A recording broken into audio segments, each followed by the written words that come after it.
Hi నమస్తే. నేను మీ రాజగోపాల్ రెడ్డి కార్వేటి. వైఎస్ఆర్సీపీ ముఖ్య నేత నందిగాం సురేష్ గారు చంద్రబాబు గారికి మరియు టీడీపీ నాయకులకు గట్టి కౌంటర్ ఇవ్వటం జరిగింది. ఇంతకీ నందిగాం సురేష్ గారు ఏం కౌంటర్ ఇచ్చారు అనే వివరాల్లో మనం వెళ్తే, జగన్మోహన్ రెడ్డి గారు మిర్చి యార్డులోని రైతులను పరామర్శించడానికి గుంటూరుకు వచ్చినప్పుడు నందిగాం సురేష్ గారిని కారులో ఎక్కించుకోలేదంటూ ఒక దళితుడు అనే కారణంగా జగన్మోహన్ రెడ్డి గారు నందిగాం సురేష్ని అవమానించాడని టీడీపీ నాయకులు ప్రెస్ మీట్లు పెట్టి మరీ ట్రోలింగ్ చేయడం జరిగింది.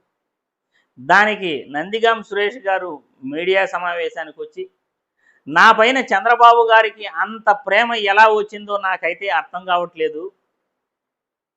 ఒక దళితుడినైన నేను వైఎస్ఆర్సీపీ కార్యకర్తగా ఉన్నప్పుడు 2014లో నన్ను 2 రోజులు అంటే 48 గంటలు జైల్లో పెట్టి హింసించినప్పుడు ఈ దళితుడు చంద్రబాబు నాయుడు గారికి గుర్తు రాలేదా? ఈ దళితుడి పైన చంద్రబాబు నాయుడికి అప్పుడు ఎందుకు ప్రేమ లేదు? 48 గంటలు నన్ను హింసించారే, ఆ విషయం నేను గుర్తు చేస్తున్నాను చంద్రబాబు నాయుడికి అంటూ ఆయన కౌంటర్ ఇవ్వటం జరిగింది. జగన్మోహన్ రెడ్డి గారు చెరుకు తోటలను కాల్చేశాడు అని నువ్వు ఒప్పుకోవాలి, ఒప్పుకోకపోతే నిన్ను చంపేస్తాము అంటూ నందిగాం సురేష్ గారిని బెదిరించడం జరిగింది. అప్పట్లో ఆయన ఒప్పుకోలేదు.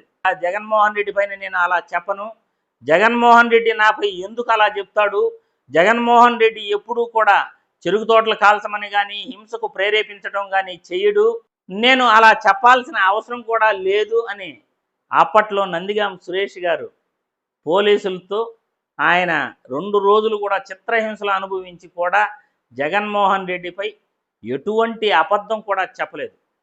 ఆ రోజు మీడియా వాళ్ళు వెళ్ళేసి ఈయన్ని విడుదల చేసుకొని రావటం, ఈయన టీడీపీ నాయకుల చేత అంతగా హింసలు అనుభవించాడు కాబట్టి ఆయనకు ఎంపీగా జగన్మోహన్ రెడ్డి గౌరవించి ఎంపీ సీట్ ఇవ్వటం, ఆయన 2 సార్లు ఎంపీగా గెలవటం మీకు అందరికీ కూడా తెలుసు.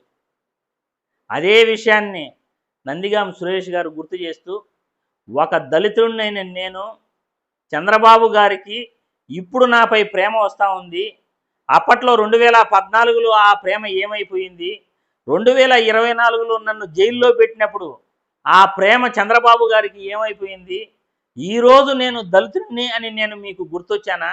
జగన్మోహన్ రెడ్డికి వచ్చిన జనాదరణ చూసి ఓర్వలేక ఒక దళితుడిని అవమానించారు అంటూ మీరు ఈ విధంగా ట్రోలింగ్స్ చేస్తున్నారే, నిజానికి మీరు సెక్యూరిటీ ఇవ్వనందువల్లే గుంటూరులో జగన్మోహన్ రెడ్డిని మేము కాపాడుకునేదానికి మేమే ఆయన వాహనం ఎక్కలేదు.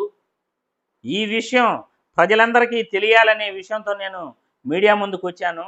కానీ టీడీపీ నాయకులు నన్ను జగన్మోహన్ రెడ్డి కారు ఎక్కనివ్వలేదని నాపై ట్రోలింగ్ చేస్తున్నారు, జగన్మోహన్ రెడ్డిని అవమానపరుస్తున్నారు.